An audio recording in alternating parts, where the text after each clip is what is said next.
गंगा नदीच्या पाणी पातळीत सातत्याने वाढ होत असून मंगळवारी नदीची पातळी 59 फूट 6 इंच इतकी नोंदविण्यात आली। नदीची इशारा पातळी 68 फूट तर धोका पातळी 71 फूट असल्याने प्रशासनाने परिस्थितीवर बारकाईने लक्ष ठेवले आहे। गेल्या काही दिवसांपासून इचलकरंजी शहर परिसरासह संपूर्ण जिल्ह्यात सुरू असलेल्या पावसामुळे तसेच सन 2019 आणि सन 2021 या वर्षामध्ये इचलकरंजी शहरात निर्माण झालेल्या पूर परिस्थितीच्या पार्श्वभूमीवर यावर्षी सुद्धा इचलकरंजी शहरात संभाव्य पूर परिस्थिती निर्माण होण्याची शक्यता लक्षात घेऊन महापालिका आयुक्त पल्लवी पाटील यांनी अतिरिक्त आयुक्त सुषमा शिंदे यांच्या प्रमुख उपस्थितीत आपत्ती व्यवस्थापन अंतर्गत नियुक्त अधिकारी व कर्मचाऱ्यांची आढावा बैठक घेऊन आवश्यक सूचना दिल्या। पाणलोट क्षेत्रात सुरू असलेले संततधार पावसामुळे पुढील काही तासांतच नदीच्या पाणी पातळीत आणखीन वाढ होण्याची शक्यता व्यक्त करण्यात येत आहे। त्यामुळे नदीकाठच्या गावांमध्ये सतर्कतेचा इशारा देण्यात आला असून नागरिकांनी कोणतीही अफवा न पसरविता प्रशासनाच्या सूचनेचे पालन करावे असे आवाहन करण्यात आले आहे। दरम्यान महाराष्ट्र आणि कर्नाटक राज्यांना जोडणारा इचलकरंजी पंचगंगा नदीवरील लहान पूल सुरक्षिततेच्या कारणास्तव सर्व प्रकारच्या वाहतुकीसाठी बंद करण्यात आला आहे।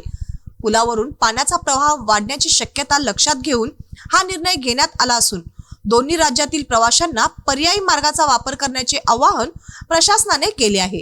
संभाव्य पूर परिस्थितीचा सामना करण्यासाठी प्रशासनाने सर्व यंत्रणा सज्ज ठेवल्या आहेत।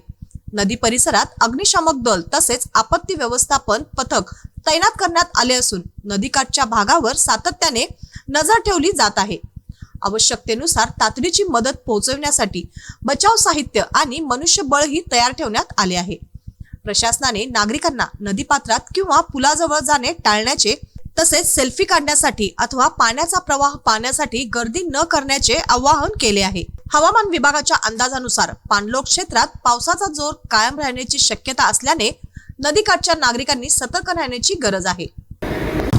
गेल्या 4 दिवसापासून पंचगंगा नदीची पाण्याची पातळी वाढलेली आहे। धरण पाणलोटमध्ये मोठ्या प्रमाणात पाऊस झाल्यामुळे आपल्या पंचगंगेची पातळी झपाट्याने वाढत आहे।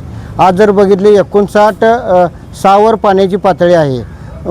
कुठल्याही प्रकारचा अनुचित प्रकार घडू नये म्हणून लहान पूल वाहतुकीसाठी बंद करण्यात आलेले आहे आणि या पंचगंगा घाटावर सुरक्षेसाठी म्हणून फायर फायटर व जवान यांत्रिक बोट व जवान या ठिकाणी तैनात करण्यात आलेले आहेत। आणि नागरिकांना एक आवाहन करतो की पूर पाण्यासाठी इथे येऊन गर्दी करू नका, सेल्फी काढण्यासाठी येऊ नका आणि आपला जीव लाख मोलाचा आहे। त्याच पद्धतीनं जरी असा पूर राहिला किंवा सातत्यानं पाऊस राहिला तर आम्ही नागरिकांच्या स्थलांतरासाठी 42 छावण्या उपलब्ध करण्यात आलेल्या आहेत आणि कुठल्या माननीय आयुक्त पल्लवी पाटील यांच्या मार्गदर्शनाखाली पूर्ण टीम सज्ज या ठिकाणी ठेवण्यात आलेली आहे।